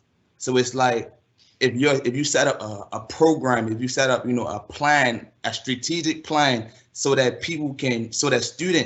students in public schools can get the help that is needed so that they can get that education and also support for their peoples. So we need to really fund the public schools so that we can get on our feet. We're not on our feet right now. We're in the poverty. People work 9 to 5 shifts, living paycheck at the paycheck. Their mind's not on helping out their kids because their mind is on, oh, I need to pay this bill. I need to put food in the house. We need to fund the Black communities so that the parents can now help and guide their kids in the right direction. So let's talk about the funding that you just said. Baltimore City schools are being funded, but they're not funded at the same, certain school districts are not being funded at the same level as others. And it's all about zip code, which is so unfortunate. And you know, you've had police officers or people in the city that said they can tell where you come from or who you are. They can tell everything about you if they get a zip code on you, which I think is crazy. We are all individual people. Don't you think, guys, don't you think that's just off? But that's unfortunately how you can determine who's who. Isn't that sad? It is. Yeah. Dr. Buckley, what do you think about that? When we talk about zip codes, I mean, even with COVID, and I know that we're not talking about that, but I just want to bring that into the conversation because it's part of the conversation. Yeah, exactly. So we do see that there are some obvious systemic issues that plague particular zip codes. Things that, so, you know, I'm in 21224. The challenges that we face over here are different than in any other zip code. But the fact is, all you have to do is throw out the zip code and we know what the systemic challenges are. That's a problem. We as a city need to say, we need to have equity across the board. Our commissioner talked about equity earlier when he was talking about, you know, the police force. But as a community, we need to see equity. So that way we're not able to just pick out and say, oh, well, they're from West Baltimore, they're from Northeast Baltimore. It should not be like that. That is also problematic. So Dr. Rhoden-Trader, my question is, you know, you're talking about equity. Is the response time of police the same in Guilford as it is in Reservoir Hill? Well, as someone who has lived in Reservoir Hill for perhaps 2 decades, I can say, no, not quite. And here's the issue. You talked about Baltimore being a high rent community or town. A rental community does not have the tax base as a home ownership community. So Guilford is a home ownership community. And when you've got the tax base, money talks, and whatever the other thing says, walk. So, so those persons are going to get immediate response, and there's certain things that are not going to be tolerated. Where, let's say, in certain parts of Reservoir Hill or in Reservoir Hill of the 1990s, so to speak, You take what was White Lock, which has been transformed. And but, Mayor Kurt Schmoke said that was the worst street in the city because of drug activity. That street is now gone. I just want to give everyone context. Yeah. Absolutely. So that has changed, but police, they would not come as quickly, and the way that they came, or their perception when they came, was probably very different than if they were to go to Guilford. You could say the same of a Bolton Hill. You know, in 2015, I conducted a study with my criminological thought students, looking at geospatial analysis of crime in the catchment area of Coppin State University and those communities that buttress it.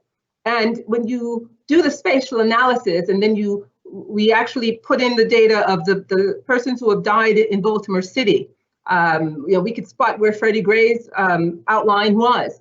When you look at the map, the hot spots, it's similar to Clifford Shaw and Henry McKay's Chicago School of Socio-Ecology and Crime, smack dab in the middle. So Coppin is in the epicenter of where a lot of action happens. We have a safe campus, by the way. Chief Ham will tell you that, and it is true. We are a very safe campus. All you freshmen are coming, come on, we're good. However, good commercial. However, when you look at the 21223 zip code, and you look at a 21217 zip code, those zip codes have high levels of homicide rates, violent crime rates. And so there's poverty also, that is another factor that is linked to that. Poor educational attainment is another factor. Low collective efficacy is another factor. So it's the social structural isms that makes for a fireball of everything to go wrong. It's not that they necessarily want to be, but the circumstances that they are in creates strain. And It what creates anger, it creates frustration. And out of that, just as with the marches and the protests, comes this fireball where sometimes it has to go down to build. Some of the most arid lands, or when places, I'm not advocating for anything to burn, people, but sometimes when places burn, they come back better. Phoenix. Yeah, but you know what? But when they burn in our communities, when we had the riots after Dr. King, did the communities come back? And many of them didn't, and that's my fear. That is my fear for our communities. That is my fear. And Dr. Buckley, go ahead. You were going to say something. I just want to say really quickly in response to Dr. Rhoden-Trader, what you described in terms of the education attainment and things of that nature, you're talking about adverse childhood experiences, right? And if a child has more than 2 adverse childhood experiences, it sets them on a trajectory for a very complicated and difficult life. It makes it more difficult for them to be able to become independent and sustainable and things of that nature. And so we do need to begin from the formative years to begin to reduce the impact of these adverse childhood experiences. I'm loving this conversation. I'm from Baltimore. I'm still in the area, and it hurts me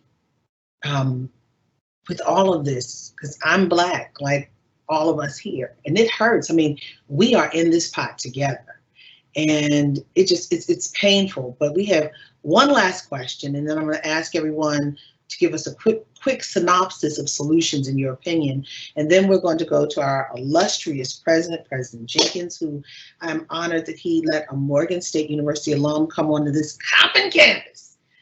This bear with these eagles, yes, okay. I'm glad he gets a kick out of it. But anyway, here's the last question. In so many cases, many people do not understand or relate to the Black experience because they have never been a Black person or in a Black person's shoes.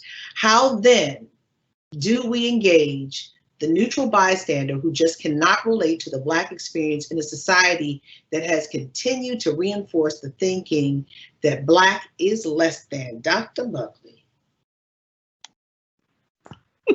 I felt like you were going to come to me. Well, you felt right. That is one. So full transparency, I struggle with this one because I think that it does require us to be willing to educate. But I do have some resentments about the fact that we have to continuously educate those who sometimes don't seem to want to be educated. I don't know if you've seen Dave Chappelle's most recent special that just aired last night, but you know, you gotta watch. It's phenomenal. And essentially, you know, my point here is we cannot continue to keep, like I said earlier, being the victim and the educator. When is it your time to do the work? Nonetheless, we must be actively engaged in this dialogue. We have to have some really uncomfortable conversations. We have to be able to call a spade a spade. We also have to acknowledge our role. Dr. Rhoden-Trader earlier mentioned the issue of Black on Black crime. And that situation is valid. I don't like to lump it into the conversation that we're talking about right now in terms of justice, but yet still, how can we not? Because there's white on white crime too. I mean, it just makes me so angry. People want to point Black on Black crime. There's a lot of, you go to a courthouse, you see a lot of white people against white people from something that happened. So they are creating all of these diversionary things to take us off the real point. Yeah. And I hope I know you were getting into it. No, you're fine. You're fine. Okay. Well, thank you for that. And Montaze, I want to go to you. We're coming to solutions now. I need you to give me a synopsis of a synopsis. What is your solution? And thank you so much for pouring out your heart today. Thank you for being who you are. Your trajectory is bright. And I want to see you owning houses, having stocks, and writing more books beyond what you're doing now. I really appreciate it. One thing that I can say is that we need to move together. Like, we already understand that what's happening right now, we're not getting our justice. We're not getting what we need to get. And we need to become optimistic about the situation. And we got to step out of our comfort zone. A lot of people have stories. We have goals. We have dreams. But if you're not stepping out of your comfort zone, then how do you expect to achieve those things? So step out of your comfort zone. You got to be able to self-educate yourself. You had to. I understand that you're educated by somebody else, but more knowledge comes from when you dig down into books or you look at different resources on YouTube. You got to educate yourself, not only about what where you want to be at in life, but about the history, so that you can feel self-motivated to go and conquer whatever you plan to accomplish in life. So that's what I want to leave, for everybody that is watching. This panel discussion, just feel inspired about what's going on right now, and just know that don't let this right here define who you are, and don't let this define who you are for the rest of your life, and feel inspired and keep on going. I'm inspired by you, Montaze. Thank you so much. Dr. Buckley, your closing remarks, a synopsis of a synopsis, and if you have any resources that are helpful in a time such as this, in this moment and beyond. Yes, thank you so much again for this opportunity. And Dr. Jenkins, we are just so excited to have you on board, and thank you for your vision in creating this time together today. So my final remarks, we have a lot of work to do. And yes, we're all tired. But yet still we must push forward. It has been said that the Montgomery boycott efforts took over 300 and I believe it's 381 days. Mm-hmm. I believe that's the number that was given. That is a very long time. We simply cannot afford to give up, but it's a collective effort. All of us are not going to be on the front lines protesting. Some of us will be, coordinating the protest. Some of us will be conducting research. Some of us will be there handing out water and masks, like I saw last week at the protest at Morgan State. And by the way, soror, I too am a Morgan Bear alumna. So Dr. Jenkins doesn't like that, but it's okay. Morgan State alumna, rather. Yeah. So, we have to recognize what we all can contribute to the eradication of these injustices that we have been subjected to for over 400 years. We need to respect each other, be patient with one another, and we definitely need to engage in healing from the trauma that we've been subjected to. As I mentioned earlier, each and every time that we see another Black life taken, it re-traumatizes us. It is okay for us to be angry, but it's more beneficial, more helpful if we participate in the process of healing. And so in terms of resources, Yes. Here in Baltimore City, there is no shortage of resources, regardless of what outsiders would like to believe. I mentioned Healing City, Baltimore. We have partnered with a lot of different community organizations. One that comes to mind immediately is the Lolita Project, which provides support to young people. There's also the Baltimore Algebra program, which again, I'm only thinking about young people because, as Montaze said earlier, they are the future. Yeah, we have to invest in our young people. So all of the programs that really lift up the young folks, that's where I would target my energies in terms of next steps and what to do. Thank you, Dr. Buckley. Dr. Rhoden-Trader, if you could give us a synopsis of solutions and resources with your wealth, your vast wealth of information and knowledge. Thank you. I totally believe that the law enforcement needs to be better educated. An 18-year-old who is trying to find his or her way is not quite equipped to go out and take on the responsibilities of protecting and serving. They are developing physiologically, emotionally, and so additional training in the form of being educated is absolutely necessary. A barber should not have to have more hours of training than a law enforcement officer. There's something incongruent about that. There needs to be an acknowledgement by Caucasians that white privilege is real. Caucasians cannot get angry or offended because it is a reality. By the mere hue of their skin and their majority status in the United States of America, they've got privilege. Privilege to not have to be contemplative about the myriad of things that persons who are not in that race have to contemplate. The culture of policing has to change from the top down. So a chief like Commissioner Harrison, to his command staff, to his line officers, the chief has to have a community policing ethos that can then permeate throughout his or her force. In higher education, there needs to be a required social and behavioral sciences course dealing with law enforcement that engages law enforcement and community and college students. I'm currently an author on a textbook that will be coming out this year on why Black people should train the police. I don't necessarily love the title, but I am going to write the first chapter. I have written the first chapter. And it is a curriculum, it's a textbook to be utilized in higher education to teach a myriad of topics and issues that can be of value added to students, to community, as well as law enforcement.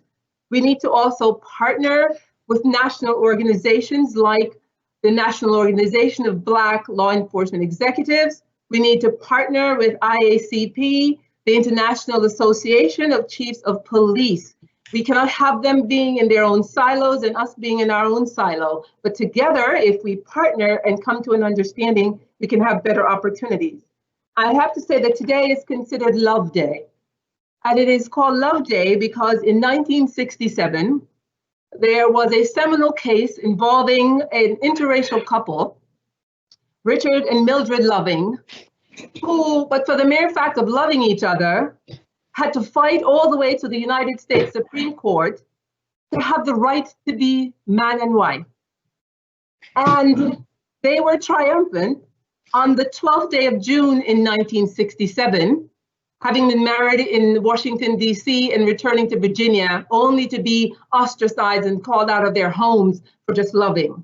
So even in 1967, race was an issue. And I hope that we can put an end, I'm a realist, that we can move closer together, because the reality is, if the United States is going to prosper, the United States must accept diversity. The United States must understand that it is not a black and white nation, it is a nation of all people. Thank you. Powerful. This has been an honor to sit here for the last 2 hours. And indeed, I love conversations about us and how we move forward. Even in times such as these, we need information. We need a collective body of experts to help us move this ball locally, nationally, and globally forward. It's been too long in coming. And I'm honored and I'm so thankful that Coppin State had me, April Ryan, to come and join in this important conversation about policing, policy, and humanity. I want to thank Police Commissioner Michael Harrison, who had to run to a city council meeting, but he was here with us for half an hour giving us important information about policing, the state of policing, not only in Baltimore, but in the nation at this moment. I want to thank Dr. Jacqueline Rhoden-Trader. Thank you so much for your information, your humanity, and just being honest and open with your anecdotes and just who you are. Thank you so much. And I will be calling on you with your expertise for my news segments next week, so stay tuned for a call. Dr. Melissa E. Buckley, my soror, thank you so much for giving us humanity through your social work, your resources, and all. And I will be calling you as well, because what is needed now is heart. This is a heart issue as well, and we have to remember that race is not just laws and policy, it's about the heart. As a man thinketh, so is he. And to the star of the show, Montaze Cooper, thank you so much. I cannot wait to see your books, plural, your books, your homes, plural, and your stock portfolio, because you're going to lead the way. And exactly what you said is what is needed. And again, thank you all so much for pouring into this conversation, the Coppin State University Virtual Town Hall, Minds on Justice, a conversation on the state of the Black community and where we go from here. Well, as far as I'm concerned, where we go, April Ryan, White House correspondent for the American Urban Radio Networks, and CNN political analyst. Where we go from here, we go to Coppin State University president. President Anthony Jenkins, take it away, sir. You're a great eagle, and I'm a hater. Thank you, April. Thank you very much. Listen, this event could not have gone any better. A wonderful panel of experts, and Montaze, I'll tell you that when I look at you and I look at the other individual young people who are engaging right now in this interesting time in our nation's history, I'm very optimistic and I'm very confident that America's in good hands. Every generation is supposed to get better, more tolerant, better educated, more diverse. And, I look forward to not only reading your books, but seeing you here on campus here soon and having more conversations about how we can collectively do some things. To my faculty members, what else can I say, right? This is the type of expertise. These are the type of dynamic, renowned faculty that we have here at Coppin State University. So thank you all very much. April, when you were talking about what are some of the solutions and some of the impacts, I immediately went back to my E3 philosophy that I've been working on for some time, and I've been talking about, and it's really designed around education, engagement, and economic empowerment, and it touched on all of the things that we were talking about here. I am a sole believer that education is a game changer. I'm a young man. I'm one of 4 children. I was raised by a single mother, not born to a single mother. My mother and father divorced when I was young, but raised on the southeast side of Washington, D.C.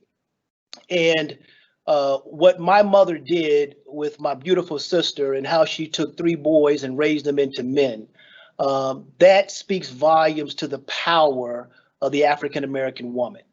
But if not for that structure and the expectations and the discipline and a quality education, I would not be the president of this great institution today. I know that because of one's zip code, because of one's race, because of the hue of one's skin and one's gender, our society has already written a script for many of us, right? And because of those factors, they say this is how your story is supposed to end.